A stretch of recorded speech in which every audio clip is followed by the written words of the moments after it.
Now to the immediate and extended family of our departed brother, Mr.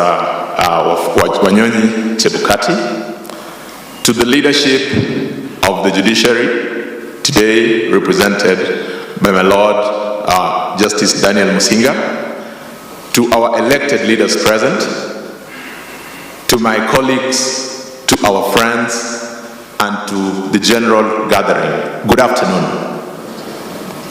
Thank you. My name is Eric Gumbo.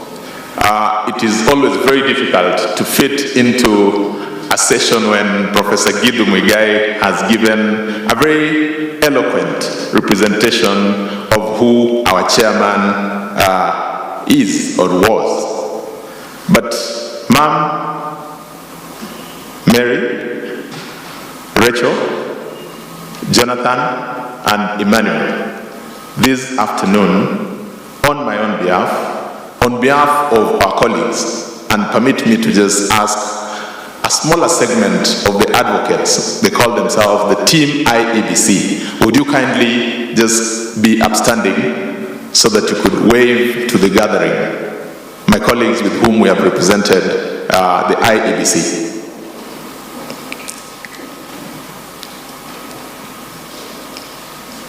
Thank you. You may be seated. So, Ma'am, and to the immediate family, on behalf of this team, may you accept our most sincere condolences. We appreciate the embrace that you and our chairman gave to us as a team. We actually have become part of your family. We shall continue being with you. We shall be together in this journey. And even in the days to come after the journey, we are in particular encouraged by the tributes that we've seen, the eulogy that was read by our brother Emmanuel, that you are strong. That also gives us strength to be able to stand with you in making this as light as we possibly can, an opportunity to celebrate our heroes in the manner in which they ought to be celebrated.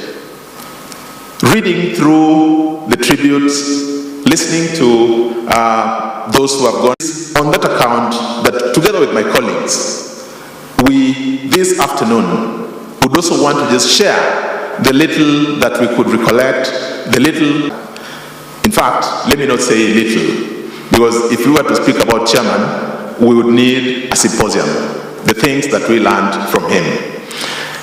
Permit me, however, to just speak about the feat of Chairman Chebukati. Commitment in the face of adversity, commitment when a host majority in any setting would rather let the situation be. Chairman would always remain the last man committed to his word. There are many examples. In 2017, shortly after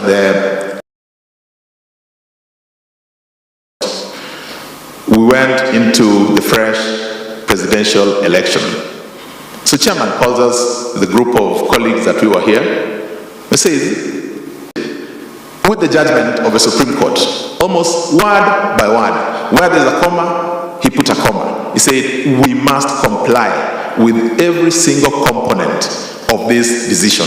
And indeed, when we did that, the elections subsequent to that were upheld by the same court. In 2022, it was an even more tumultuous moment. This, sometimes, we never get the opportunity to share.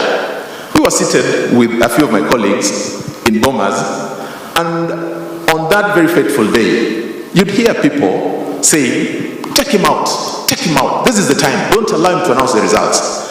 And then we called ourselves into a small meeting and saying, has it gotten to that? Has it gotten to a point where you're saying, take somebody out because he has done what is his constitutional duty? I must admit, we panicked a bit. And so we spoke to those we could speak to within that environment. When the message got to chairman said, Gumbo and your team, there come a time when in the life of an individual, if he stands for the right thing, then even paying the ultimate price for it is not too much to ask for. I will do what is constitutionally right. I will do what I'm mandated by the law to do. And that is exactly what chairman did. At that point in time, there were many voices giving all manner of shades of wisdom, some of it outright lack of wisdom. And so we borrow from those as examples and we tell ourselves that is commitment. We've heard from the family that he was a committed man. May we allow our chairman to rest in peace. Thank you. Thank you too. Please, may I plead with us? There are quite a number of people that are still